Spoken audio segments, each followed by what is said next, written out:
Hoy vamos a hablar de la erosión glaciar, cómo los glaciares forman y modifican el terreno, sus tipos, bajo qué condiciones funcionan, sus partes y las consecuencias que tienen en el terreno. Los glaciares modifican el terreno mediante la erosión, el transporte y la depositación de materiales. Dentro de la erosión existen tres tipos. La meteorización mecánica, que es cuando el agua líquida se filtra en las grietas y al expandirse ejerce presión que rompe las rocas. El placking, que es cuando el glaciar levanta placas de rocas del suelo. Y la abrasión, que es cuando el avance del glaciar pule la superficie en su camino arrastrando materiales. Los glaciares transportan materiales constantemente. Estos se acumulan en la superficie y cuando la nieve cae se compacta y se vuelve hielo, lo forma parte del glaciar. Y al avanzar el mismo, transporta los materiales. Los glaciares depositan todo el tiempo, por la zona de ablación o cuando las partes del glaciar se desprenden. En la zona de ablación, los materiales que ya no son arrastrados por el glaciar, es decir, que fueron movidos hacia los laterales, se depositan. Y cuando las partes del glaciar se desprenden, el hielo se derrite y deposita los materiales. Tres tipos de clasificación de glaciares. La dinámica, que es según el movimiento, y en esta clasificación existen los activos, que se alimentan constantemente, los pasivos, que ganan y pierden según el momento, y los muertos, que constantemente pierden. Por otro lado está la clasificación térmica, que clasifica según temperatura. En esta clasificación existen los glaciares polares, los subpolares y los templados. Por último está la clasificación morfológica, que existen los glaciares islandes, grandes masas de hielo sobre las placas continentales. Tienen más de 50.000 kilómetros cuadrados de extensión. Glaciares de circo son glaciares limitados por parte de las montañas y tienen solo parte de acumulación, o una lengua como parte de ablación. Glaciares alpinos, glaciares de grande extensión que son largos y continúan enmarcados por la montaña. Glaciares de ladera, tienen una forma triangular y se apoyan sobre el costado de la montaña. Por último, los glaciares de piedemonte. Están enmarcados por la montaña hasta el final, que es donde se expanden teniendo una zona ancha.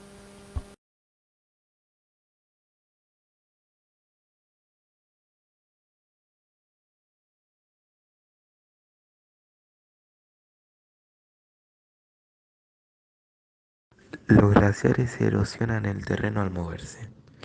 La mayor parte de la erosión es cuando mueve materiales de tamaño mediano o grande, ya que tiene poca probabilidad de mover materiales disueltos.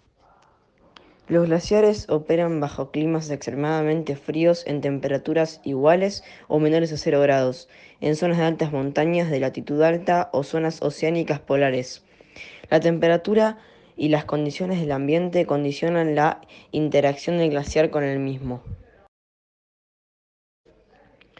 El glaciar consiste de dos zonas: la zona de acumulación, que es donde por corrientes de hielo o precipitación el glaciar gana hielo, y la zona de ablación, que es una zona de mayor temperatura donde su fuente de hielo es la zona de acumulación. En esta segunda zona el glaciar pierde hielo y deposita los materiales. Las consecuencias que haya un glaciar de un lugar es que modifica el terreno. Esto afecta el ambiente y la vida en el mismo, es decir, la flora y la fauna. La desaparición de glaciares también modifica el terreno.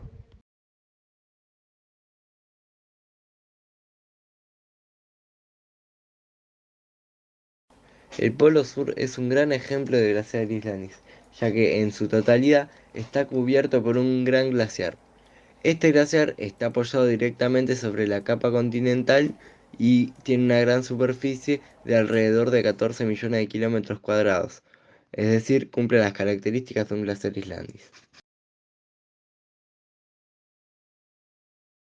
Este es un glaciar alpino, ya que en este se puede observar un glaciar que hace un recorrido bajando la montaña en una depresión.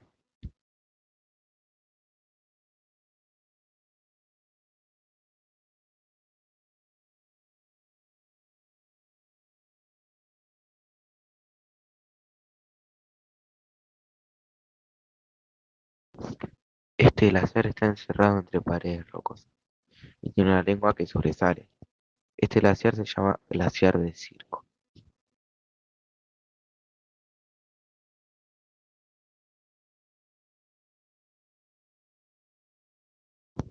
Se puede observar la forma triangular y cómo está apoyado sobre la ladera de la montaña.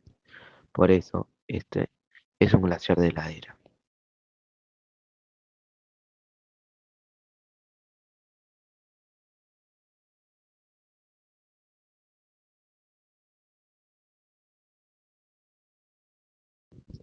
Este glaciar es un glaciar de piedemonte, ya que hace un recorrido entre dos paredes de roca hasta el final, donde las paredes desaparecen y le permiten expandirse.